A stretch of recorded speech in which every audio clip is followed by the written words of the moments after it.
Dear students, welcome to CBSE zone 19। Students, हम आज chapter second जो है ज्योग्राफी का फिजिकल फीचर्स ऑफ इंडिया, उसका चौथा पार्ट का वीडियो बनाने जा रहे हैं। ये चौथा वीडियो है हमारा इस चैप्टर का। ऑलरेडी मैं 3 ठो वीडियो इस चैप्टर पे बना चुका हूँ। अगर आप लोग नहीं देखे हैं तो हमारे डिस्क्रिप्शन बॉक्स में जाकर के देख लीजिएगा। तो चलिए आज हम लोग स्टार्ट करेंगे the Indian desert. Indian desert के बारे में आप जान रहे हैं स्टूडेंट्स कि भारत में एक ही ठो मरुस्थल है और उसका नाम है थार मरुस्थल, Thar desert. Thar desert is the only desert in India which lies in the western part of India. Western part में भी कहाँ पे?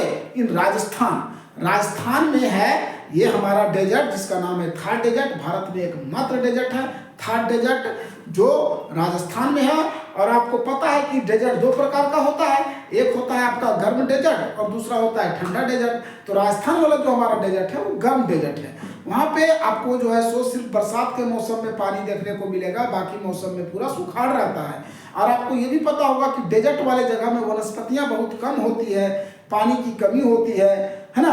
और एक लंबी नदी जो है इस डेजर्ट में, वो एकमात्र लंबी नदी है और बड़ी नदी है, उसका नाम है लूनी। तो ये सब चीज देखेंगे। उसके बाद फिर हम लोग देखेंगे आपका कोस्टल प्लेन्स के बारे में। दो ठो कोस्टल प्लेन्स है, एक आपका ईस्टर्न कोस्टल प्लेन्स है और दूसरा है आपका वेस्टर्न कोस्टल प्लेन्स है। ठीक है, तो उसके बारे में देखेंगे इस चैप्टर में। ये दोनों हम लोग कंप्लीट करेंगे। चलिए स्टार्ट करते हैं शुरू से। यहाँ पे रेनफॉल भी बहुत कम होता है डेजर्ट में, आपको पता है 150 मिलीमीटर से भी कम होता है वर्षा, है ना। पर ईयर वर्षा जो है वो 150 मिलीमीटर से भी कम होता है। तो क्या कहता है कि वर्षा जो होती है यहाँ पर रेनफॉल, ये 150 मिलीमीटर से कम होता है। कहाँ? Indian desert. और इंडियन डेजर्ट का क्या नाम है? थार डेजर्ट। थार डेजर्ट जो है वो भारतीय मरुस्थल का नाम है। और वो क्या कहता है, देखिए इंडियन डेजर्ट जो है वो कहाँ पे पड़ता है? Western margin of the Aravali hills, Aravali hills के वेस्टर्न मार्जिन में। और ये कहाँ पे है? ये राजस्थान में है ना। Indian desert lies in the western margin of the Aravali hills in Rajasthan and it receives very less rainfall. It receives less than 150 millimeter rainfall and it is sandy place. It is dry place also, right? ये एकदम क्या कहता है? एकदम sandy place है। It is an undulating sandy plain covered with sand dunes. Sand dunes है, sand dunes में बालू का जो टीला होता है ना, उससे जो है सो पूरा इस क्षेत्र में आपको बालू ही बालू हर जगह दिखेगा। बालू का टीला भी मिलेगा, बालू मिलेगा। और जो है सो पानी, वर्षा बहुत कम होती है तो इसलिए सूखा हुआ जगह है। क्या कहता है? ये रीजन जो है वो एकदम बहुत कम रेनफॉल रिसीव करता है। 150 मिलीमीटर से भी कम वर्षा होती है। 150 मिलीमीटर प्रति वर्ष से भी कम वर्षा होती है यहाँ पे। और ये कहाँ पे है? तो राजस्थान में है। वह कहाँ पे? राजस्थान में, है ना। राजस्थान में आपका वेस्टर्न, ये अरावली हिल्स के वेस्टर्न में पड़ता है ना। कहाँ पे? वेस्टर्न मार्जिन में। कहाँ पे पड़ता है? अरावली हिल्स के वेस्टर्न मार्जिन में। It lies into the western margin of the Aravali hills. इसकी वर्षा बहुत कम होती है। यहाँ पे एरिड क्लाइमेट होता है। एरिड क्लाइमेट होता है। एरिड मतलब सुखाड़ वाला क्लाइमेट होता है, बंजर वाला क्लाइमेट होता है, सूखा बंजर वाला क्लाइमेट होता है। और लो वेजिटेशन भी होता है, वनस्पतियां भी कम होती है। जब क्लाइमेट ही एरिड रहेगा तो वेजिटेशन तो लो होगा ही, वनस्पति तो पेड़ पौधा तो कम उगेगा ही। जब वहां पे बारिश होगा ही नहीं। जहां पे क्लाइमेट रहेगा आपका एरिड, वहां पे वनस्पति भी आपका जो है सो लो होगा। और स्ट्रिप्स यहाँ पे सिर्फ रेनी सीजन में आपको देखने को मिलेगा। सिर्फ रेनी सीजन में आपको जो है सो नदी का धारा देखने को मिलेगा, है ना। स्ट्रिप समझ रहे हैं? जो धारा बहता है नदी में उसी को हम लोग स्ट्रिप्स कहते हैं। तो ये सिर्फ और सिर्फ आपको रेनी सीजन में मिलेगा। उसके बाद यहाँ पे आपको नहीं मिलेगा स्ट्रिप्स देखने को। और इसके बाद रेनी सीजन के बाद ये डिसअपीयर हो जाता है, खत्म हो जाता है, सूख जाता है। और ये फिर किसमें परिवर्तित हो जाता है? तो सैंड, बालू। आप जब वर्षा खत्म हो जाएगी तो आपको स्ट्रीम्स देखने को नहीं मिलेगा। जब स्ट्रीम्स नहीं रहेगा तो सिर्फ वहाँ बालू दिखेगा, चाहे बालू दिखेगा चाहे बालू का टीला दिखेगा, है ना। बालू सिर्फ देखने को मिलेगा। And they do not have enough water to reach the sea. और इसके पास इनफ वाटर नहीं होता है समुद्र तक फिर पहुंचने के लिए। क्योंकि वर्षा में पानी आता है उसमें तो देखने को मिलता है, गर्मी में तो पानी रहता ही नहीं है। समुद्र तक पहुंचने के लिए पानी रहता नहीं है। और लूनी, अब यह बताए थे कि लूनी जो है सो एकमात्र बड़ी नदी है इस क्षेत्र का, है ना। इस क्षेत्र का एकमात्र बड़ी नदी है लूनी। लूनी जो है वो एकमात्र जो है सो बड़ी नदी है इस क्षेत्र का। आगे कहता है बार्कन्स। बार्कन्स मतलब होता है कि क्रिसेंट शेप ड्यून्स होता है। क्रिसेंट मतलब जान रहे हैं, क्रिसेंट मून आप पढ़े होंगे, आधा जो चंद्रमा दिखता है उसको हम लोग क्रिसेंट मून कहते हैं। तो आधा हाफ ड्यून शेप का जो है ना, हाफ शेप का जो ड्यून्स होता है, मतलब जो आधा टीला टाइप का होता है, हाफ शेप का जो ड्यून्स होता है बालू का, उसी को हम लोग कहते हैं बार्कन्स। तो ये भी आपसे पूछा जा सकता है, what do you mean by barchans? Barkans means the half shaped dunes is known as Barkans. Yeah, the crescent shaped dunes is known as Barkans. The crescent shaped dunes is known as Barkans. याद रखिएगा, the crescent shaped dunes is known as Barkans. ये फिर कहता है cover the large areas but longitudinal dunes become, ये है ना क्या बार्कन से। बार्कन्स भी वही बालू का ही टीला है, एक होता है बड़ा टीला, एक होता है आधा टीला, है ना। तो अर्ध टीला से भरा होता है, चाहे तो पूरा आपका ड्यून से भी भरा होता है, सैंड ड्यून से। और कहता है area larger area but longitudinal dunes become, longitudinal latitudinal आप लोग पढ़े होंगे, ये वाला लाइन को हम लोग लॉन्गिट्यूडनल कहते हैं। ये वाला लाइन जो आपका है, देखिए स्टूडेंट्स, ये लाइन को हम लोग लॉन्गिट्यूडनल कहते हैं। ऐसे लंबा लंबा वाला लाइन लॉन्गिट्यूडनल हो गया, और ये हो गया लैटिट्यूडनल। इसी को वर्टिकल भी कहते हैं। ये हो गया वर्टिकल, चाहे लॉन्गिट्यूडनल। ये हो गया आपका पैरेलल कहिए, चाहे तो आप इसको कहिए लैटिट्यूडनल, या फिर इसको कहिए स्लीपिंग लाइन, इसको कह दीजिए स्टैंडिंग लाइन। तो स्टैंडिंग लाइन हो गया, उसी को वर्टिकल कहते हैं। स्टैंडिंग लाइन को ही वर्टिकल कहते हैं, स्टैंडिंग लाइन को ही लॉन्गिट्यूडनल कहते हैं, स्लीपिंग लाइन को ही लैटिट्यूडनल कहते हैं, स्लीपिंग लाइन को ही पैरेलल कहते हैं। चलिए अब आगे बढ़ते हैं हम लोग। क्या कहता है, देखिए क्या कहता है आगे। ये कहता है कि ये जो एरियाज है वो कवर हो जाता है किससे, हाँ, larger area but longitudinal dunes longitudinal dunes become more prominent near the Indo-Pak boundary। लेकिन आप इंडो-पाक बाउंड्री की तरफ जब देखिएगा, भारत पाकिस्तान की बाउंड्री तरफ, तो वहां पे लॉन्गिट्यूडनल ड्यून्स आपको ज्यादा देखने को मिलेगा। ज्यादा पूरा क्षेत्र में अगर आप देखिएगा तो आपको जो है सो क्रिसेंट शेप्ड ड्यून्स भी देखने को मिलेगा, जिसको हम लोग बार्कन्स कहते हैं। क्रिसेंट शेप्ड ड्यून्स को बार्कन्स कहते हैं, वो देखने को मिलेगा। लेकिन आप भारत और पाकिस्तान के बाउंड्री की ओर बढ़िएगा तो लॉन्गिट्यूडनल ड्यून्स आपको देखने को ज्यादा मिलेगा, है ना। लॉन्गिट्यूडनल ड्यून्स जो है सो एकदम बहुत ज्यादा देखने को मिलेगा, प्रोमिनेंट है, एकदम बहुत महत्वपूर्ण है। लॉन्गिट्यूडनल ड्यून्स जो है वो बहुत ही महत्वपूर्ण है भारत पाकिस्तान बाउंड्री के नजदीक। भारत पाकिस्तान बाउंड्री के नजदीक क्या, भारत पाकिस्तान बाउंड्री के नजदीक जो है वो लॉन्गिट्यूडनल ड्यून्स जो है, longitudinal dunes Bharat Pakistan boundary के नजदीक बहुत ही महत्वपूर्ण है, बहुत ही प्रसिद्ध है, प्रोमिनेंट है, महत्वपूर्ण है, प्रसिद्ध है। और अगर आप जैसलमेर जाते हैं, जैसलमेर राजस्थान में आपको पता होगा, तो आप you may go to see a group of barchans. आप बार्कन्स के समूह को देखने के लिए जा सकते हैं। मतलब आप जैसलमेर जाइएगा, वहाँ राजस्थान में आप वहाँ पे जाइएगा मरुस्थल में, तो वहाँ पे बहुत सारे बार्कन्स आपको देखने को मिल जाएगा। क्या मिल जाएगा? बहुत सारे बार्कन्स। बार्कन्स मतलब a crescent shaped dunes, a crescent shaped dunes, you may see many a crescent shaped dunes, or you can see a group of बार्कन्स। आपको बार्कन्स का एक समूह मिल जाएगा देखने के लिए। कहाँ? जैसलमेर में। अगर आप जैसलमेर जाइएगा तो आप जाकर के एक बार घूम के आके देख लीजिए, कोई दिक्कत नहीं है। चलिए आगे कहता है कोस्टल प्लेन्स। तो भारत में 2 कोस्टल प्लेन्स है ना, 2 आपका आइलैंड ग्रुप्स भी मैंने बताया था, 2 आपका कोस्टल प्लेन्स भी बता रहा हूँ। एक है आपका वेस्टर्न कोस्टल प्लेन्स और दूसरा है eastern coastal planes. Eastern coastal plane जो है वो ईस्ट साइड में है, वेस्टर्न कोस्टल प्लेन्स आपका वेस्ट साइड में है। तो देखिए क्या कहता है, पेनिनसुलर प्लेटू हमारा जो प्रायद्वीपीय पठार is flanked by the stretch of narrow coastal strips. ये नैरो कोस्टल स्ट्रिप से है ना, एक संकीर्ण जो है सो कोस्टल स्ट्रिप से क्या कहता है, फैला हुआ है ना। क्या कहता है कि हमारा पेनिनसुलर प्लेटू जो है एक flanked by the stretch of narrow coastal strips, ये फ्लैंक करता है किसका? एक नैरो कोस्टल स्ट्रिप्स के स्ट्रेच से फ्लैंक करता है। रनिंग किधर बनता है? Running along the Arabian Sea on the west and Bay of Bengal in the east. East की ओर बे ऑफ बंगाल में और वेस्ट की ओर सॉरी ईस्ट की ओर अरब, हाँ ईस्ट की ओर आपका बे ऑफ बंगाल में और वेस्ट की ओर अरब सागर में। बंगाल की खाड़ी में किधर पेनिनसुलर प्लेट्यू फ्लैंक करता है किससे, नैरो कोस्टल स्ट्रिप से, और ये किधर मूव करता है, किधर रन करता है, वेस्ट की ओर आप जाइएगा तो अरब सागर की ओर मूव करता है, और आप अगर ईस्ट की ओर जाइएगा तो बंगाल की खाड़ी में। The western coast sandwich between the Western Ghats and the Arabian Sea is a narrow plain. अब it consists of 3 sections, इसमें 3 ठो sections है। अब जो western coast है मतलब वेस्टर्न मतलब पश्चिमी, हाँ तट का पश्चिमी तट वाला जो एरिया है ना, क्या कहता है sandwiched between the western Ghats, वो किसके किसके बीच है, वेस्टर्न घाट्स और अरेबियन सी के बीच, वेस्टर्न घाट्स और अरेबियन सी के बीच है, किसके किसके बीच है, वेस्टर्न घाट्स और अरेबियन सी।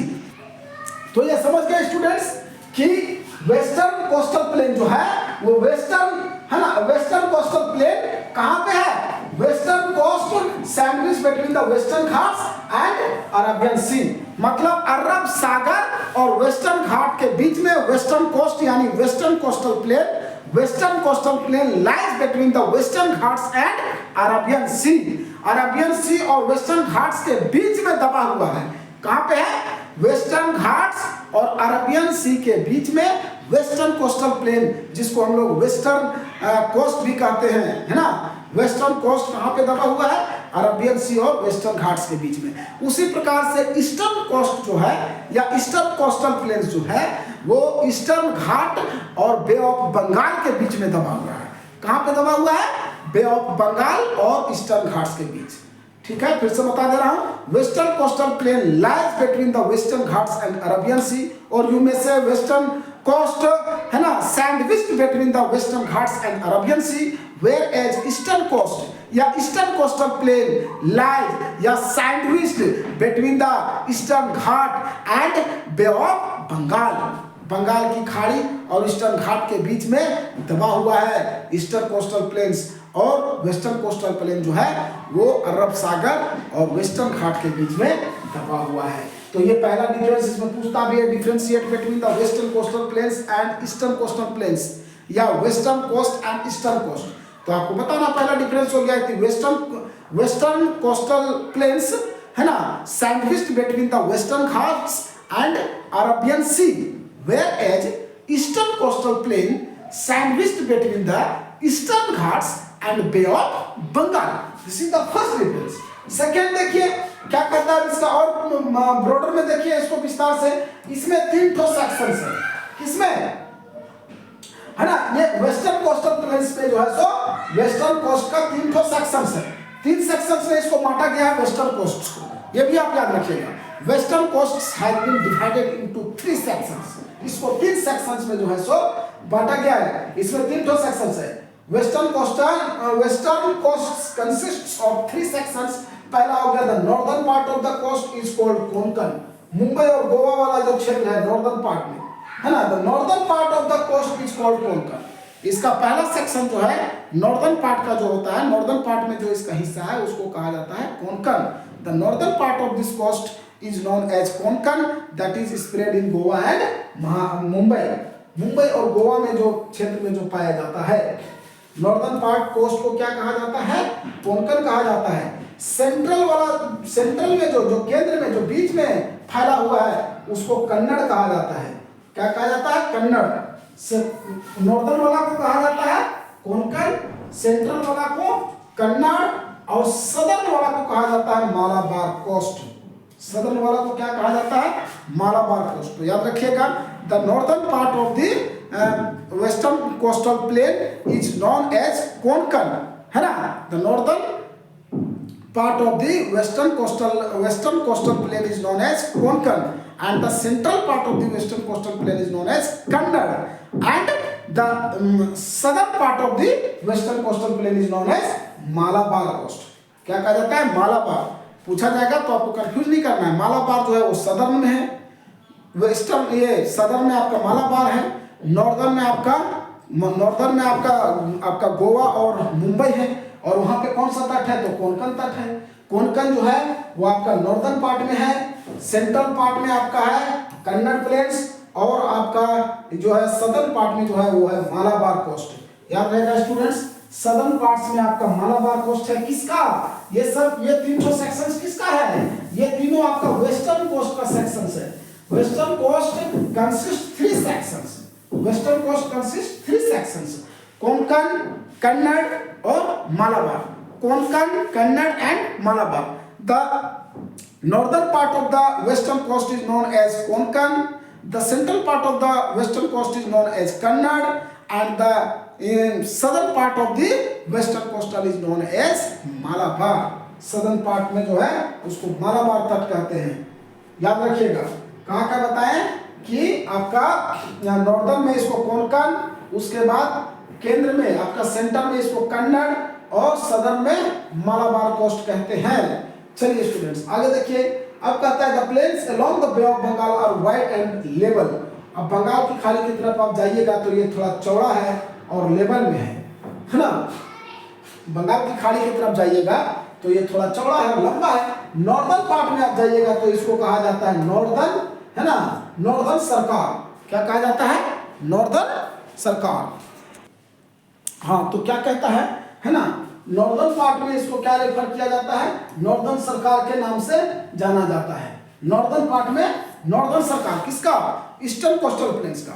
ईस्टर्न कोस्टल प्लेन्स का नॉर्दर्न पार्ट को आपका नॉर्दर्न सरकार के नाम से जाना जाता है। जिस प्रकार से आप देखे थे वेस्टर्न कोस्टल प्लेन्स में नॉर्दर्न पार्ट को कोंकण के नाम से जाना जाता था, सेंट्रल पार्ट को कन्नड़ के नाम से जाना जाता था, और सदर्न पार्ट को जो है वो मालाबार के नाम से जाना जाता था, है ना। मालाबार कोस्ट आपका सदर्न पार्ट में था, उसके बाद कन्नड़ प्लेन्स आपका था सेंटर में, और आपका नॉर्दर्न पार्ट में था वेस्टर्न कोस्टल प्लेन्स का नॉर्दर्न पार्ट में था आपका कोंकण, कन्नड़ और मालाबार। ये किसके तट का नाम था, ये तीनों जो है वो आपका वेस्टर्न कोस्टल प्लेन्स में था, है ना। ये तीन ठो सेक्शंस में जो बांटा गया है वो वेस्टर्न कोस्टल प्लेन्स को बांटा गया है।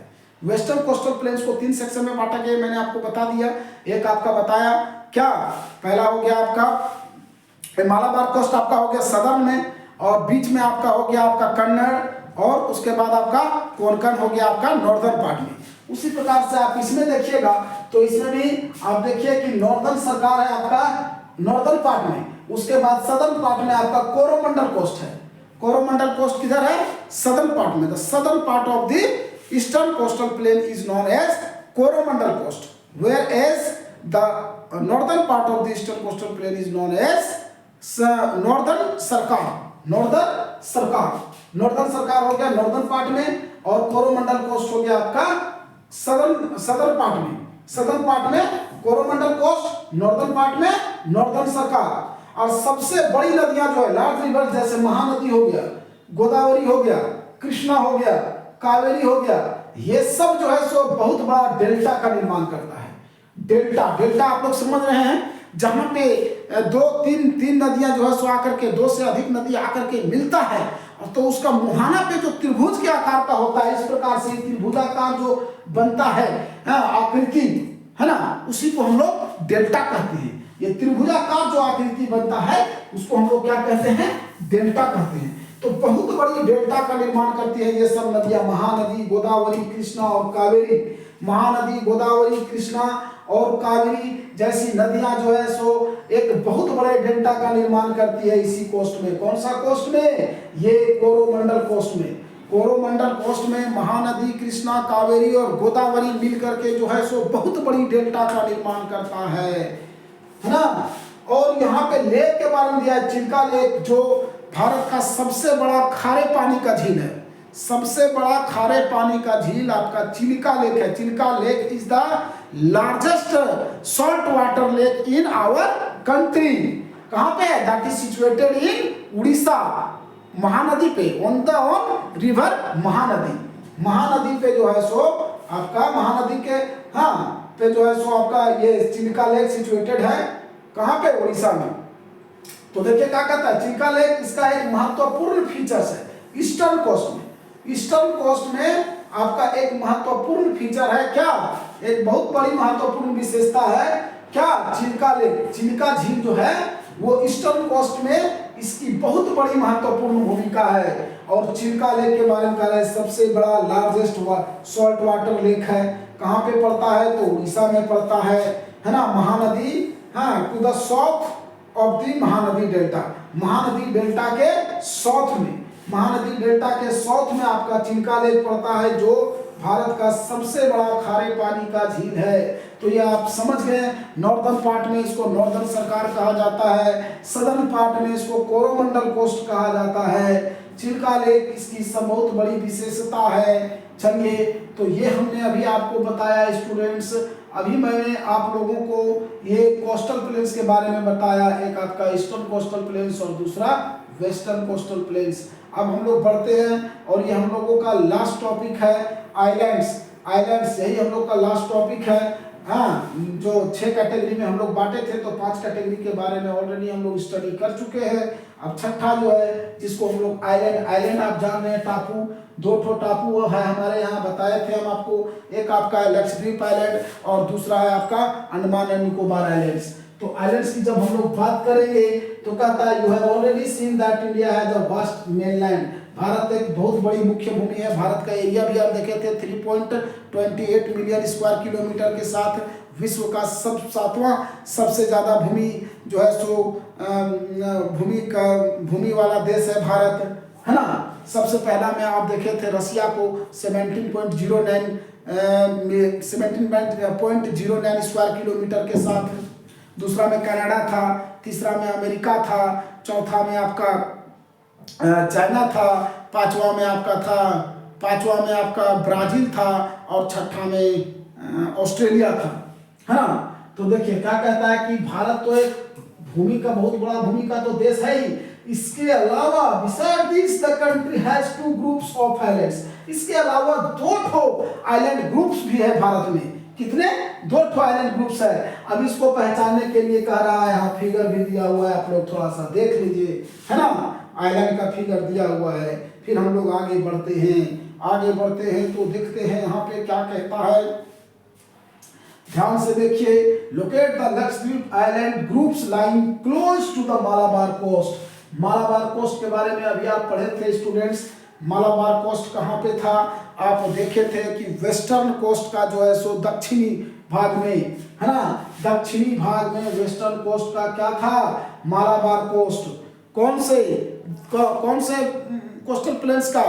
वेस्टर्न कोस्टल प्लेन्स का। वेस्टर्न कोस्टल प्लेन्स को 3 सेक्शंस में बांटा गया है। एक था आपका मालाबार कोस्ट जो दक्षिणी भाग में था, बीच में आपका था कन्नड़, और आपका उत्तर में था आपका कन्नड़ हो गया, उसके बाद मालाबार हो गया, और एक था कोंकण। कोंकण जो है वो वेस्टर्न कोस्टल प्लेन्स के उत्तर में था, बीच में आपका कन्नड़ था, और दक्षिणी भाग में आपका जो था वो था मालाबार, है ना। तो मालाबार कोस्ट जो है ये आपका केरला में है। केरला का जो मालाबार कोस्ट है वही कह रहा है कि locate the Lakshadweep island groups lying close to the Malabar coast of Kerala. Lakshadweep islands को लोकेट करना है, जो कहां पे है? केरला के मालाबार कोस्ट के नजदीक है। कहां पे है? केरला में मालाबार कोस्ट के नजदीक आपका लक्षद्वीप आइलैंड है। This group of island is composed of small coral islands. ये छोटे छोटे कोरल से कंपोज किए गए हैं। क्वेश्चन पूछता भी है, which group of island is known as coral island, है ना। तो कोरल आइलैंड पूछेगा तो आपको बताना है Lakshadweep. Lakshadweep island has been composed of small coral islands. छोटे छोटे कोरल आइलैंड से मिलकर के आपका लक्षद्वीप आइलैंड्स का निर्माण हुआ है। किससे हुआ है? छोटे छोटे कोरल आइलैंड से मिलकर के लक्षद्वीप का निर्माण हुआ है। और ये लक्षद्वीप जो है आपका जो है सो केरल के मालाबार कोस्ट के बगल में है, उसी के नजदीक में है। पहले जो है सो they were known as Lakshadweep. Lakshadweep को पहले लक्षद्वीप, मिनिकॉय और एमिनड्यू के नाम से जाना जाता था। Earlier Lakshadweep was known as Lakshadweep, Minicoy and Amindivi. Earlier Lakshadweep was known as Lakshadweep, Minicoy and Amindivi. Laccadive, Minicoy and Amindivi के नाम से पहले लक्षद्वीप को जाना जाता था। 1973 में these were named as Lakshadweep. ये सब को मिलाकर के एक नाम दिया गया लक्षद्वीप। 1973 में, कब? 1973 में। किसको किसको? लैकाड्यू, मिनिकॉय और अमीनड्यू। लैकाड्यू, मिनिकॉय और अमीनड्यू। लैकाड्यू, मिनिकॉय और अमीनड्यू तीनों को मिलाकर के एक नाम दिया गया 1973 में, और उस आइलैंड का नाम पड़ा लक्षद्वीप आइलैंड। लक्षद्वीप आइलैंड का नाम कब पड़ा? 1973 में। उसके पहले लक्षद्वीप आइलैंड का जो भाग था उसको कहा जाता था लैकाड्यू, मिनिकॉय और अमीनड्यू। लैकाड्यू, मिनिकॉय और अमीनड्यू के नाम से जाना जाता था किसको? लक्षद्वीप आइलैंड को। कब? 1973 से पहले। 1973 से पहले लक्षद्वीप आइलैंड को लैकाड्यू, मिनिकॉय और अमीनड्यू के नाम से जाना जाता था, लेकिन 1973 में ये सब को मिलाकर के एक नाम दिया गया लक्षद्वीप आइलैंड। ये कवर करता है, it covers small area of 32 square kilometre. Lakshadweep island जो है वो 32 स्क्वायर किलोमीटर एरिया को कवर करता है। जिस प्रकार से आप पढ़े थे कि 3.28 मिलियन स्क्वायर किलोमीटर एरिया को आपका पूरा भारत देश कवर करता है, उसी प्रकार से 32 स्क्वायर किलोमीटर एरिया को कवर करता है लक्षद्वीप आइलैंड। याद रहेगा students, 32 square kilometre area is covered by Lakshadweep Island, and earlier Lakshadweep Island had been known since 1973। 1973 से लक्षद्वीप आइलैंड को हम लोग जानते हैं। उसके पहले उसको जो है सो क्या नाम से जाना जाता था? लैकाड्यू, मिनिकॉय और अमीनड्यू। लैकाड्यू, मिनिकॉय, लैकाड्यू, मिनिकॉय एंड अमीनड्यू। लैकाड्यू, मिनिकॉय और अमीनड्यू के नाम से जाना जाता था लक्षद्वीप आइलैंड को 1973 से पहले। लक्षद्वीप आइलैंड जो है टोटल 32 स्क्वायर किलोमीटर एरिया को कवर करता है, और कावारत्ती आइलैंड जो है ये इसका एडमिनिस्ट्रेटिव हेडक्वार्टर्स है। एडमिनिस्ट्रेटिव हेडक्वार्टर्स मतलब इसकी राजधानी है ना। लक्षद्वीप की राजधानी क्या है? कावारत्ती। कावारत्ती जो है सो प्रशासनिक हेडक्वार्टर्स है, मतलब यहीं पे प्रशासनिक काम होता है। तो प्रशासनिक काम किसी भी राज्य या केंद्र शासित प्रदेश का उसका जो है सो राजधानी में होता है। जैसे झारखंड की अगर हम लोग बात करें तो झारखंड की राजधानी रांची है, वहीं पे जो है सो पूरा राज्य का जो भी प्रशासनिक काम होता है वो होता है। तो वही कह रहा है कावारत्ती आइलैंड जो है वो एडमिनिस्ट्रेटिव हेडक्वार्टर है लक्षद्वीप का। लक्षद्वीप के बारे में आप लोग जान गए। 1973 से पहले इसको लैकाड्यू, मिनिकॉय और अमीनड्यू के नाम से जाना जाता था। स्टूडेंट्स, कौन कौन से नाम से जाना जाता था? लैकाड्यू, मिनिकॉय और अमीनड्यू के नाम से जाना जाता था लक्षद्वीप को 1973 से पहले, और 1973 में ये तीनों को मिला करके लक्षद्वीप नाम दिया गया। उसके बाद है कि इसका जो टोटल एरिया है वो 32 स्क्वायर किलोमीटर है। लक्षद्वीप का टोटल एरिया 32 स्क्वायर किलोमीटर है। इसमें जो है सो कहता है this island group has great diversity of flora and fauna. यहाँ पे बहुत प्रकार के फ्लोरा एंड फौना पाया जाता है। फ्लोरा एंड फौना में बता देता हूँ आपको, पौधों की प्रजातियों को एक विशिष्ट मतलब पार्टिकुलर एरिया में, किसी भी एक क्षेत्र में पौधों के प्रजातियों को सामूहिक रूप से फ्लोरा कहा जाता है, और किसी भी एक विशेष एरिया में एक क्षेत्र में जानवरों की प्रजातियों को फौना कहा जाता है। Animals kingdoms are collectively known as fauna, whereas plants kingdoms are collectively known as flora. Plants kingdoms are collectively known as flora, animals kingdoms are collectively known as fauna, है ना।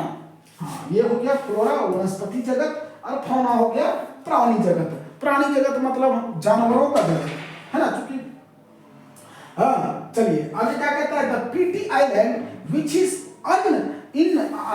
अनइनहैबिटेड has a bird sanctuary. Pitti island जहां पे आवास नहीं है, जहां पे लोग नहीं रहते हैं, क्या कहते हैं? The Pitti island which is uninhabited, जहां पे आवास नहीं है ना, आवास वाला जगह नहीं है, वहां पे बर्ड सेंचुरी खोला गया है। पीटी आइलैंड जहां पे लोग निवास नहीं करते थे, वहां पे बर्ड सेंचुरी खोला गया है। कहां पे? PT island which was uninhabited place, there a bird sanctuary was opened।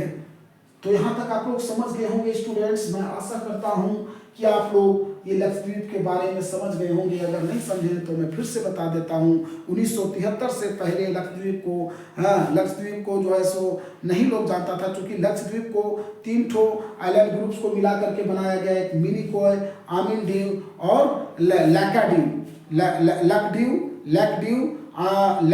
Minicoy और आमिनडीव, ये तीनों को मिला करके 1973 में लक्षद्वीप का निर्माण किया गया। इसका टोटल एरिया 32 स्क्वायर किलोमीटर है।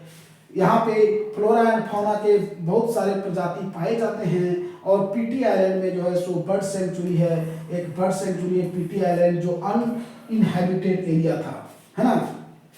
चलिए आगे हम लोग बढ़ते हैं।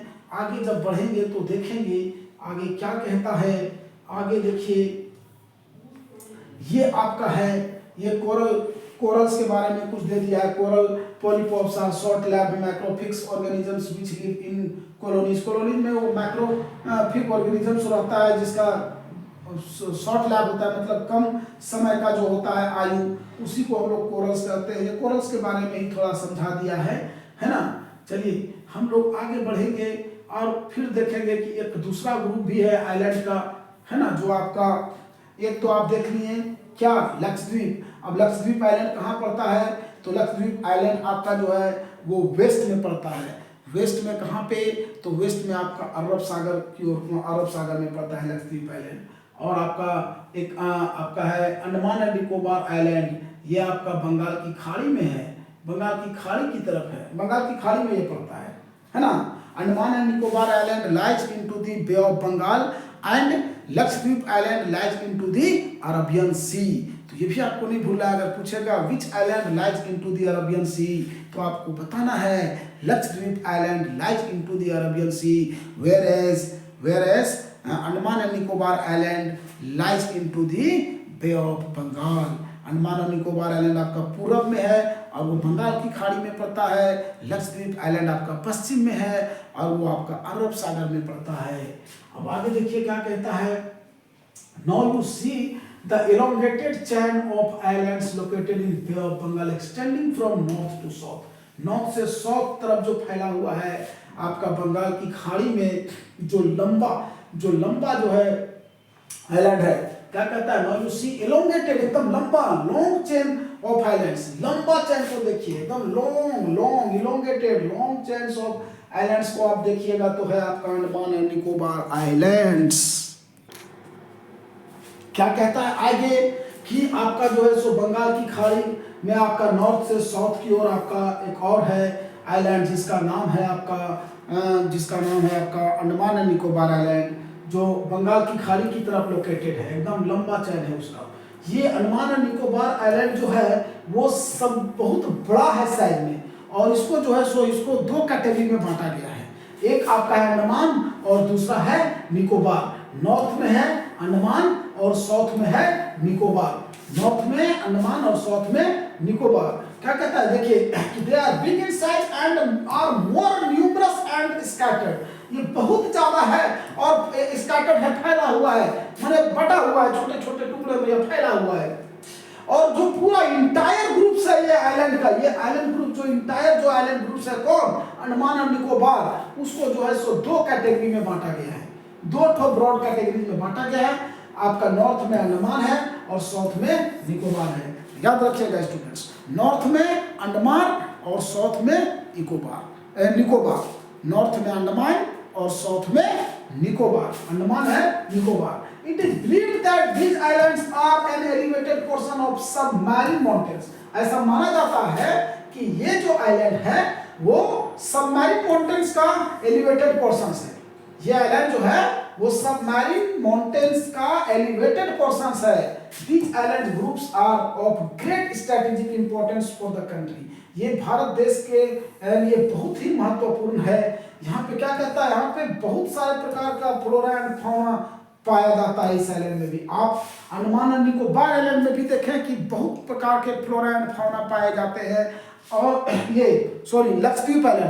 लक्षद्वीप आइलैंड में भी फ्लोरा एंड फौना के बहुत सारे प्रकार पाए जाते हैं और अंडमान निकोबार में भी पाए जाते हैं। तो ये दोनों में समान विशेषताएं हैं, दोनों में ये समानता है कि अंडमान और निकोबार में भी जो है सो बहुत प्रकार के वनस्पति और बहुत प्रकार के जीव जंतु पाए जाते हैं, और आपका अंडमान निकोबार आइलैंड और लक्षद्वीप आइलैंड दोनों में पाए जाते हैं फ्लोरा एंड फौना, है ना। There is a great diversity of flora and fauna in this group of island too. इस आइलैंड में भी बहुत प्रकार के फ्लोरा एंड फौना पाया जाता है, जबकि आप लक्षद्वीप आइलैंड में भी देखे थे फ्लोरा एंड फौना पाया जाता है। अब लक्षद्वीप आइलैंड में आप क्या देखे थे? लक्षद्वीप आइलैंड में देखे थे कि वो आपका पड़ता है अरब सागर में, लेकिन यहाँ आप डिफरेंस देखें, पहला डिफरेंस देखें लक्षद्वीप आइलैंड का कि वो अरब सागर में पड़ता है या बे ऑफ बंगाल में पड़ता है। उसको कोरल आइलैंड कहा जाता है, लेकिन इसको कोरल आइलैंड नहीं कहा जाता है। ये आपका सबसे लंबा चैन वाला आइलैंड है, वो छोटा है अपेक्षाकृत अंडमान एंड निकोबार से। आपका लक्षद्वीप जो है वो छोटा है। These islands lies close to equator and experience equatorial climate and has thick forests covers। आपको पता होगा कि जो इक्वेटर वाला क्षेत्र होता है वहां पे सूर्य की किरणें डायरेक्ट पड़ती है, इसलिए गर्मी होता है, लेकिन गर्मी के साथ साथ वो नमी वाला भी क्षेत्र होता है।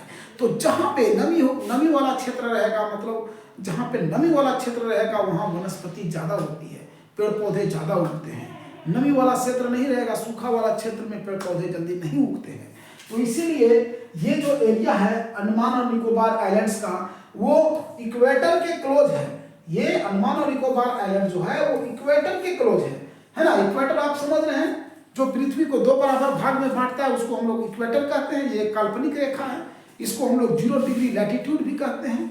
0 degree latitude is also known as equator. It is an imaginary land which divides our earth into two equal halves, northern hemisphere and southern hemisphere। एक northern hemisphere और एक southern hemisphere में बांटता है। इसके बारे में भी हम आप लोग को बता देंगे फिर, है ना। तो इक्वेटोरियल क्लाइमेट होता है। इक्वेटोरियल क्लाइमेट मतलब यहाँ पे सूर्य की किरणें तो डायरेक्ट पड़ेगी, लेकिन यहाँ पे जो है सो नमी भी रहता है, वर्षा भी बहुत ज्यादा होती है। इसलिए यहाँ पे क्या होता है, जंगल एकदम घना भना होता है, एकदम हरा भरा जंगल पाया जाता है स्टूडेंट्स। तो मैं आशा करता हूं कि ये आप लोग समझ गए होंगे। अब आगे और देखिए क्या कहता है। India only active volcano is found in Barren island in Andaman and Nicobar groups of island. Bharat का एकमात्र जो एक्टिव वोल्केनो है, 3 प्रकार के वोल्केनो भी आप लोग पढ़े होंगे, 3 काइंड्स ऑफ वोल्केनोस। एक होता है एक्टिव, एक होता है पैसिव और एक होता है आपका डोरमेंट। एक्टिव, पैसिव और डोरमेंट। तो एक्टिव वोल्केनो जो है, एक्टिव मतलब हो गया जो अभी एकदम कार्यरत है, पैसिव मतलब जो सोया हुआ है। एक हो गया एक्टिव पैसिव और एक हो गया डोरमेंट। डोरमेंट मतलब जो एकदम खत्म हो गया, निष्क्रिय है। तो देखिए क्या कहता है, तो भारत का एकमात्र जो एक्टिव वोल्केनो है ना, found on Barren island Andaman and Nicobar groups of island. Bharat का एकमात्र एक्टिव वोल्केनो कहाँ पाया जाता है, अंडमान एंड निकोबार आइलैंड के बैरन मतलब बंजर वाला प्लेस में पाया जाता है। कहाँ पे पाया जाता है, अंडमान और निकोबार आइलैंड के बंजर में। अंडमान और निकोबार आइलैंड के बंजर में भारत का एकमात्र जो है सो एक्टिव वोल्केनो अंडमान और निकोबार आइलैंड के बंजर में पाया जाता है। India only active volcano is found on barren island in Andaman and Nicobar groups of island. A deltaic account of the different physiographic units highlights the unique features of each region। हर region में जो है सो आप देखिएगा, है ना, क्या देखिएगा कि जो डेल्टाइक अकाउंट है ना, वो हर फिजियोग्राफिक यूनिट्स में आपको देखने को मिल जाएगा। अब डेल्टा के बारे में तो अभी बता ही दिए थे कि जो त्रिभुज के आकार का जो बनता है मुहाना पे, नदी के मुहाना पे जो त्रिभुज के आकार का टीला टाइप का जो बनता है बालू का, उसी को हम लोग कहते हैं डेल्टा। और सबसे बड़ा डेल्टा तो आप जान ही रहे हैं, सुंदरबन डेल्टा। सुंदरबन डेल्टा जो है वो सबसे बड़ा डेल्टा है। तो वही कह रहा है कि a deltaic account of the different physiographic units highlights the unique features of this region। इस रीजन्स के यूनिक फीचर्स को हाईलाइट करता है।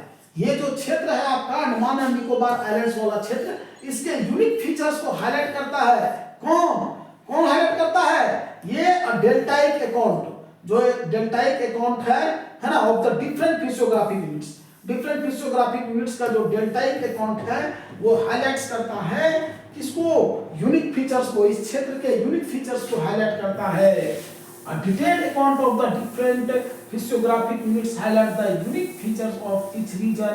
It would, however, be clear that each region complements and other makes the country richer in its natural resource.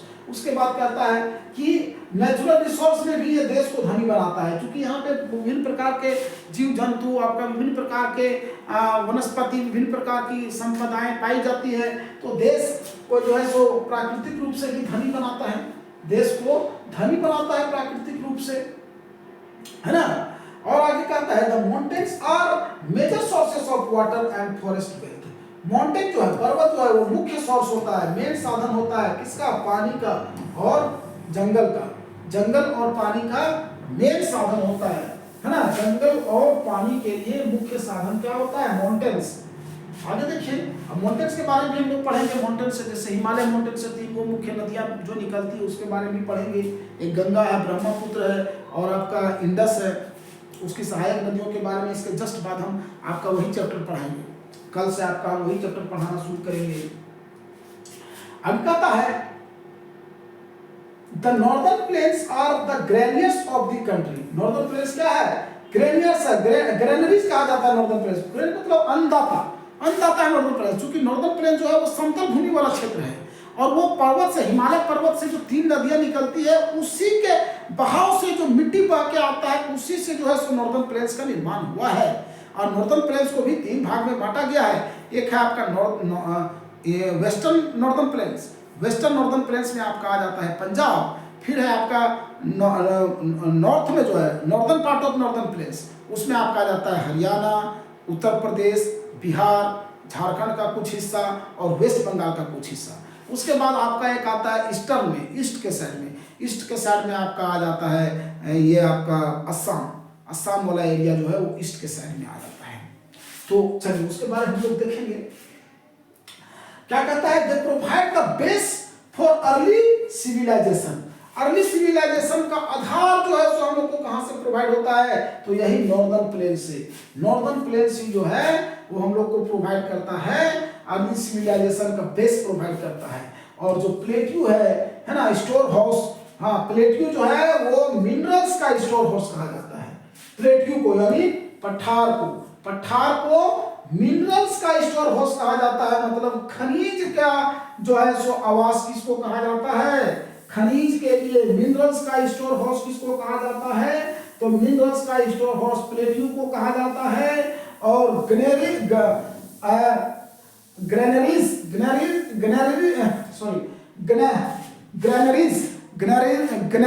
का country किसे कहा जाता है, तो नॉर्दर्न प्लेन्स को। Northern plains is known as the granaries of the country, whereas plateau is known as the store house of the minerals.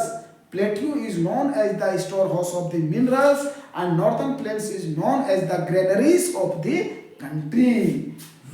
देश का अन्नदाता नॉर्दर्न प्लेन्स को कहा जाता है और आपका जो है सो मिनरल्स का, खनिज का जो हाँ स्टोर हाउस किसको कहा जाता है, खनिज का स्टोर हाउस प्लेट्यू को कहा जाता है। which has played a crucial role in the industrialization of the country. ये बहुत ही क्रूशियल भूमिका निभाया है, बहुत ही महत्वपूर्ण भूमिका निभाया है। इसमें देश के औद्योगिकरण में, देश के औद्योगिकरण में ये बहुत ही महत्वपूर्ण भूमिका निभाया है। The coastal region and island groups provide sites for fishing and port activities. अब कोस्टल रीजन जो है या फिर आइलैंड ग्रुप्स है वो हम लोग को साइट प्रोवाइड करता है, दृश्य देता है, मतलब है ना, साइट प्रोवाइड करता है फिशिंग के लिए। मतलब कोस्टल वाला क्षेत्र में फिशिंग का काम होता है और पोर्ट का एक्टिविटीज भी होता है। कहाँ पे, कोस्टल रीजन्स या आइलैंड ग्रुप्स में जो है सो है ना, बंदरगाह का एक्टिविटी। पोर्ट मतलब होता है वही बंदरगाह, जहाँ पे हवाई जहाज को हम लोग रखते हैं उसको एयरपोर्ट कहते हैं, और जहाँ पे पानी जहाज रहता है उसको पोर्ट कहा जाता है। The place where ships are kept that is known as port, and the place where aeroplanes are kept that is known as airport. तो एयरपोर्ट, हाँ पोर्ट एक्टिविटीज के लिए भी इसका काम होता है, फिशिंग के लिए होता है। इस प्रकार से है ना, thus इस प्रकार से the diverse physical features of the land have immense future possibilities of development। इस प्रकार से ये जो डाइवर्स फिजिकल फीचर्स है ना, डाइवर्स जो फिजिकल फीचर्स है आइलैंड का, वो है ना डाइवर्स फिजिकल फीचर्स है जो लैंड का, वो किसके उससे जो है सो बहुत पॉसिबिलिटी बढ़ जाता है डेवलपमेंट का, डेवलपमेंट के पॉसिबिलिटीज को बढ़ा देता है। तो ये था स्टूडेंट्स आज का हमारा, है ना, ये आज हम इस चैप्टर को कंप्लीट कर दिए। अब ये क्वेश्चन आंसर आप लोग कर लीजिएगा और अगर दिक्कत होगा तो आप लोग जरूर बताइएगा। अब देखिए यहाँ पे कहता है the highest peak of eastern Ghats, eastern Ghats का हाईएस्ट पीक हमने बताया था। ईस्टर्न घाट का क्या था, महेंद्रगिरी, और वेस्टर्न घाट का अन्नायमुड़ी। वेस्टर्न घाट पूछता तो अन्नायमुड़ी, ईस्टर्न घाट का Mahendragiri. Western coastal strip south of the Goa is refer to, south में अभी हम बताए थे साउथ में क्या रेफर किया जाता है, नॉर्थ साउथ एक कन्नड़ बताए थे, बीच में सदर्न पार्ट में बताए थे, क्या बताए थे, वेस्टर्न कोस्टल प्लेन्स स्ट्रिप, है ना, कन्नड़ आपका बीच में था, कोंकण आपका नॉर्थ में था, और साउथ में कोरोमंडल था। साउथ में क्या था, कोरोमंडल ये आपका साउथ में था। उसी प्रकार से माउंटेन रेंजेस के बारे में है, ये सब आप लोग कर लीजिएगा।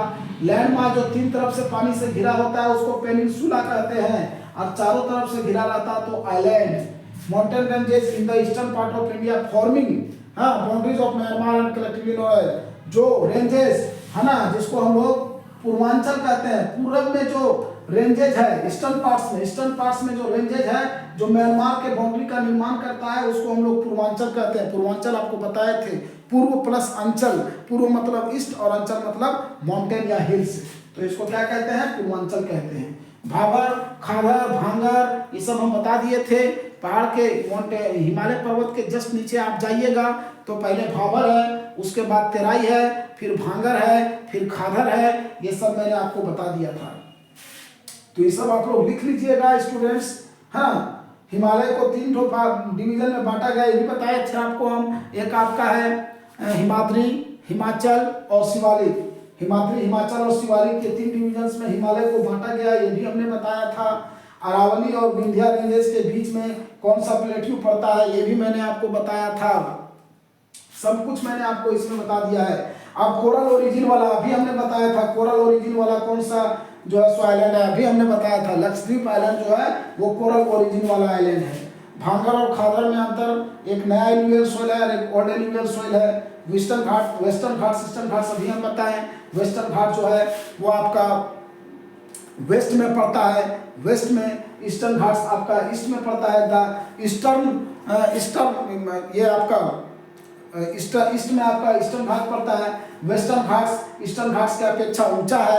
वेस्टर्न घाट्स का जो हाइट है वो 900 से लेकर के 1600 मीटर के बीच में है, जबकि ईस्टर्न घाट्स का हाइट मात्र 600 मीटर है। वेस्टर्न घाट्स हाँ, तो ये सब आप लोग कर लीजिएगा स्टूडेंट्स। और अगर आपको दिक्कत होगा तो आप कमेंट बॉक्स में जरूर कमेंट कीजिएगा, मैं क्वेश्चन आंसर भी आप लोगों को करा दूंगा अगर दिक्कत होगा तो। और कोई दिक्कत नहीं है तो आप लोग कर लीजिएगा, चैप्टर मैंने आपको बता दिया है। तो आज के लिए हम समाप्त करते हैं, ये चैप्टर हमारा समाप्त हो गया। कल से हम जो है सो अगला चैप्टर जो आपका 3rd चैप्टर है ड्रेनेज, उस चैप्टर को हम लेकर के आएंगे और उस चैप्टर को पढ़ाएंगे। तो आज के लिए हमें इजाज़त दीजिए, धन्यवाद।